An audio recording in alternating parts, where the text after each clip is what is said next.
Habang nakahiga ka, bigla kang nagising. Gusto mong gumalaw, pero hindi mo kaya. At mas nakakatakot, parang may kasama ka sa kwarto. Ito ang tinatawag na sleep paralysis. Isang kakaibang karanasan kung saan gising ang isip, pero tulog pa rin ang katawan. Ayon sa sleep medicine, nangyayari ito kapag hindi sabay ang paggising ng utak at katawan. Habang tayo ay natutulog, lalo na sa REM sleep, pinapatay ng utak ang galaw ng ating katawan. Ginagawa ito para hindi natin aktwal na gawin ang mga panaginip natin.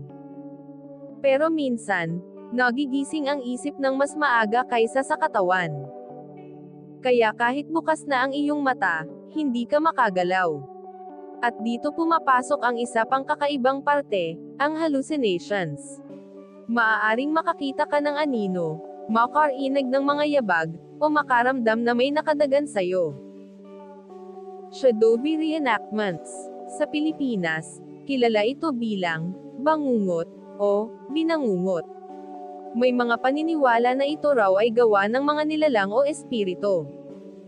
Pero sa siyensya, ito ay simpleng kombinasyon ng panaginip at realidad, nag-o-overlap habang ikaw ay nagigising. Narito ang ilang facts. Mas madalas itong mangyari kapag puyat o stressed. Karaniwang tumatagal lamang ng ilang segundo hanggang minuto. At hindi ito delikado, kahit gaano pa ito katakot. Sa kabila ng takot na dala nito, ang sleep paralysis ay isa lamang paalala kung gaano kakomplikado ang ating isipan. Isang sandali kung saan nagtatagpo ang panaginip at realidad. Kaya sa susunod na mangyari ito sa'yo, huminga ka lang. At tandaan, lilipas din ito.